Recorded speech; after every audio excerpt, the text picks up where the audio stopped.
একবার আমাদের তুলসীদাস জি তিনি সুদাম বৃন্দাবনে আছেন। তুলসীদাস জি বৃন্দাবনে আছেন মানে তার অনুগামী যারা সবাই আসবে, তার শিষ্য যারা সবাই আসবে।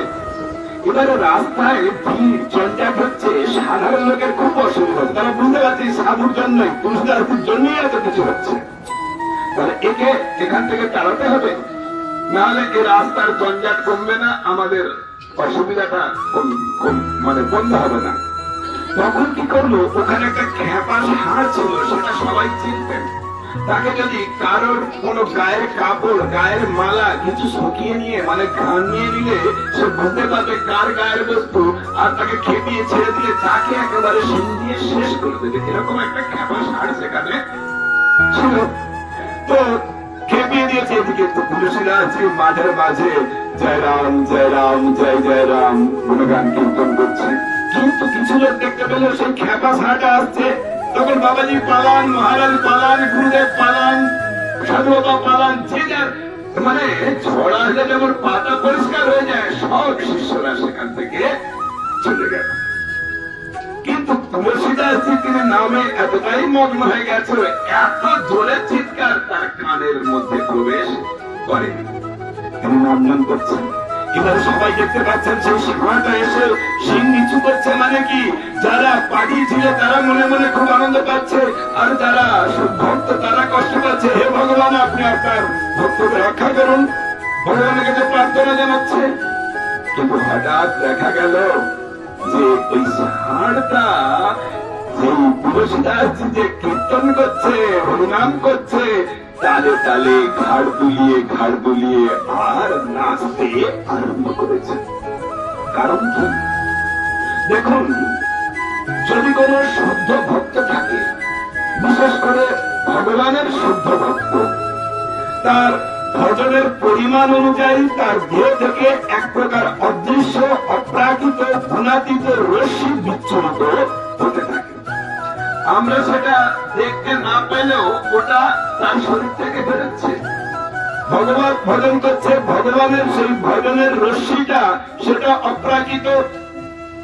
কৃষ্ণ সূর্য সম, মায়া হয় অন্ধকার। কৃষ্ণ কার সমান? সূর্যের সমান। আর মায়া কার সমান?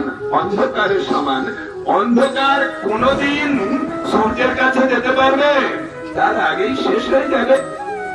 তেমনি প্রত্যেকটা মানুষের হিংসা বৃত্তি, প্রত্যেকটা জীবের এই অসৎ গুণগুলো সভ্যতা থেকে আসছে, তার ভিতরের কর্মফল তামসিক রাজসিক গুণ থেকে তার হিংসা প্রবৃত্তিটা উৎপন্ন হচ্ছে। কিন্তু আপনারা দেখে থাকবেন, শুনে থাকবেন, তপবনে কোন প্রাণীর হিংসা বৃত্তি থাকে না। কারণটা কি? কারণটা হচ্ছে ওই প্রাণীর হিংসা বৃত্তির কারণ কি? ভেতরে থাকা কর্মফল, পাপের ফল তামসিক গুণ। সকাম পূর্ণ কর্মের ফল তো নেই, তামসিক গুণ আছে। কিন্তু ওই সাধু মহাত্মা ভগবানের যে ভজন করছে, সেই ভজনের বলে ওই বাতাবরণটা পুরোপুরি ওই গুণাতীত বাতাবরণে পরিণত হয়ে গেছে। কোন পশু যখনই ওই বাতাবরণ এলাকার আওতায় আসলো, মধ্যে আসলো, তাহলে কৃষ্ণ সূর্য সম, আর মায়া হয় অন্ধকার। তার ভেতরের কর্মফলটা মায়া যখনই ভজনের বাতাবরণের এরিয়ার মধ্যে প্রবেশ করে গেল, তার ভেতরে কর্মফলটা নষ্ট হয়ে গেল।